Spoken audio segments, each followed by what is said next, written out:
What's going on, guys? Welcome back to NolanTCG, and we are back here today for another deck profile, and this time it's for Ashened. So I decided to throw this deck together. I'd been kind of picking up the pieces since the second set of support came out, and it was pretty fun. By all means, this is not the best deck in the world. This isn't the kind of thing you're going to take to a regional or an ATS and you know, blow up the world and, you know, just become the best duelist going around. But by all means, it is something that is, at the very least, fun to play for locals. The one thing that I have issues, we'll kind of talk as we go through the deck, but it lacks the extra layers of disruption that you get from other decks. Like, yes, you can do the harpies and you can blow up all the monsters, but realistically, you need that one extra punch that gets you there. Like, you can hurt your opponent really badly, but you need that one extra little thing to take it over the top. I do have, like, things that I would like to be, but we'll talk about as we go through, like I mentioned. But yeah, overall, really fun deck. Just needs that one more piece, particularly in the main monsters, that provides that bit of disruption. But hopefully that one OCG card that we get can be that one monster. But let's get on into the deck profile. Okay, so starting us off, we of course have our 3 copies of Vados to start us out. This is of course the free summon, pop a field spell, your air quotes field spell hand trap. If you're playing against a deck that is very reliant on their field spell, this card is very good.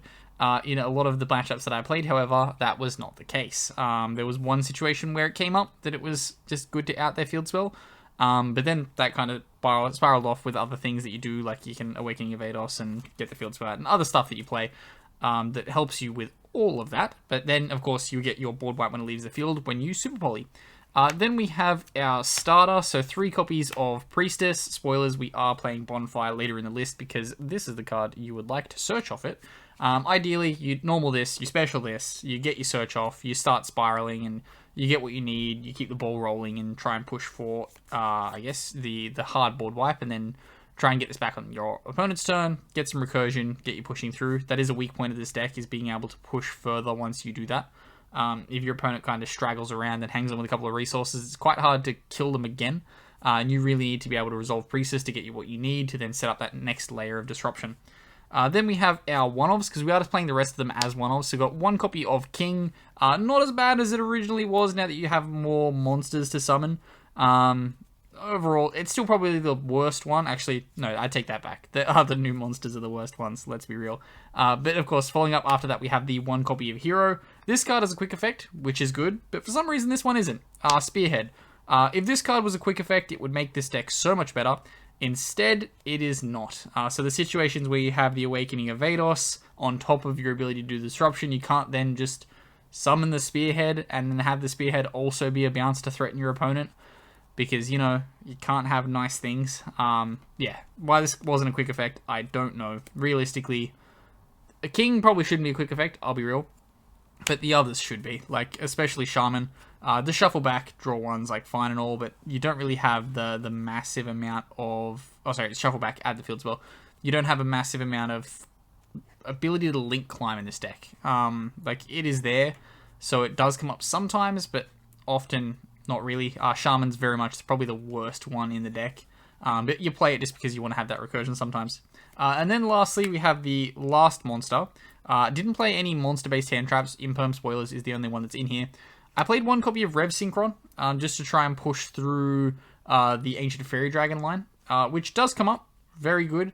I didn't opt to play more copies of Rev Synchron and more copies of Tuning. Ultimately, this was my 40th card in the list, so feel free to change this as you want to. You can play cards like Agnimal Candle if you want to do that, but with Baron being banned, I really wasn't a super fan of having Agnimal Candle in my list. But I know there are other cute plays you can do with that, so do as you wish. Play whichever one you wish. Agnimal Candle is searchable, but when you hard open it, it is significantly worse. Hence the reason why I opted for the Rev Synchron.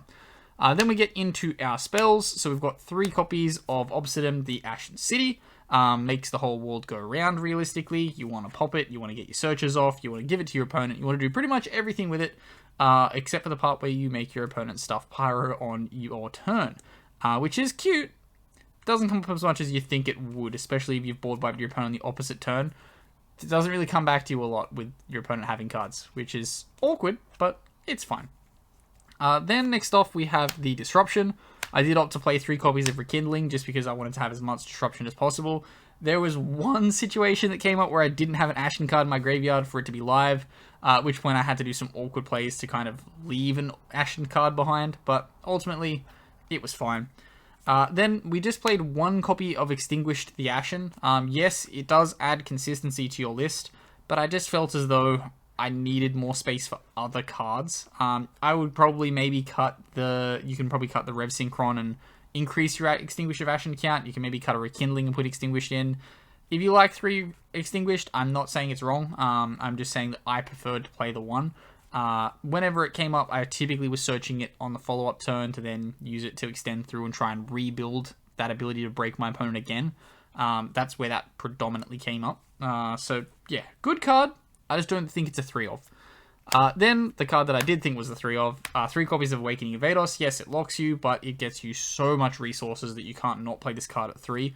Yeah, the fact that it's a quick play as well comes up quite a lot. Especially when you're stupid like me and draw this in end phase and don't realize, hey, I probably should just activate this right now. And then, next off, we had the Field Spell package. Honestly, probably would cut this down. I drew this card specifically, Gateway to Chaos, so much. So I definitely want to take it out of the list, but I did play the 1 copy of Chicken Game to go along with the 1 copy of Set Rotation, and then the 1 Terraforming to, of course, get you to the your Obsidian. Yeah, ultimately, the Gateway to Chaos was cute, but I didn't play enough decks that relied on the Field Spell heavily enough for it to matter. And at the same time, I very rarely opened Set Rotation, so it's always not going to be fantastic if you're playing a 1-of for a 1-of, so definitely probably recommend cutting it. Then we have our consistency cards. We've got 3 copies of Bonfire, of course, searches you pretty much the entire deck. And then the 3 copies of Pot of Prosperity. It conflicts with other cards in the deck, so be very, very careful. But your extra deck is effectively useless, and you do play other board breakers, which you're about to follow up with, in 3 copies of Super Poly, that you'd very much like to try and get off the Prosp. It doesn't really matter that you can't recycle the Field Spell in the end phase. If you've burned all 3 Field Spells, maybe does matter, but ultimately it's not a tremendous detriment if you don't have it. Then for our Ashen Traps, I did opt to play 2 copies of Ashened to Endless, simply because I wanted to do the Banish from Grave and then still have one that I could have on field and keep in rotation. Yes, you can put it back with a Negate, but I wanted to kind of be able to have access to both in 1 turn if it was necessary. And there was a couple in testing, I found some awkward lines that could get me there, but I just wanted to have the 2 just to have it be a constant option. And then I did play 1 copy of Ashen for Eternity. You may as well. Like, it gives you another search target if you hard open an Ashen to Endless. It just gets you your monster back, of course, and you get recursion off this as well. It's quite good if you're trying to do that kill on turn 3. You do really need it for that. So if you go for this, it blocks you out of this. It's just weird, awkward lines that this deck creates that honestly aren't the most pleasurable to play with. And then rounding out the main deck, we have 3 copies of Infinite Impermanence. Okay, and now we have the extra deck. Ultimately, a lot of this is pretty useless, so I'm going to be pretty quick here. So starting off, we have just the 2 copies of Vados, Dragon of the Endless Darkness. This is, of course, your Harpies, and you also use it with the Super Poly. Yeah, it's a great card. Very good card. Yeah. Would you play 3? Probably not. 3 never ever came up. Then after that, I played 2 copies of Embers of the Ashened, another thing that I wouldn't play at 3. 2 is perfect. Again, the rest of this extra deck, pretty useless. And if you're not playing Super Poly, even more useless. Next off, we have our Super Poly targets. So I've got 1 copy of Garura, Wings of Resonant Life, 1 copy of Mud Dragon, and 1 copy of Dragus Tapelia. Just 3 easy cards that I can make in most matchups. And then lastly, because we have Melodious that's running around quite a lot, I wanted to play the 1 copy of Schuberta, just to give me something that I can awkwardly make to disrupt my opponents if they're going Melodious line, and then be like, hey, cool, I'm now going to Crow Your Grave on top of that. It's just really cute. If you draw the Super Poly going first, you can set it, make this, and then it really makes some decks have a really bad time. Then I have the Synchros for the, of course, the Rev Synchron package, so Ancient Fairy Dragon, you know, it was banned for a reason. And then the Crystal Wing, weirdly was never banned for a reason. Yeah, just the standard package for that. Then we have the 1 copy of Nightmare Phoenix, 1 copy of Dark the Dark Charmer, 1 copy of IP, 1 SP, and then the 1 copy of Appaloosa makes up our rest of our extra deck. But that does wrap us up here for the deck profile for this one. So as always, do make sure to comment down below any recommendations or changes you would make. Or maybe even comment down below the custom card you'd like OCG to make for this deck. Ideally, I just like a monster that can have some kind of disruption to it. That would be really nice. Like just a main deck Ashened would be brilliant. You can summon on your opponent's turn and just really break the back of your opponent when they're trying to rebuild. That would be perfect. But as always, I've been Ben from NolanTCG, and have a good afternoon, everybody.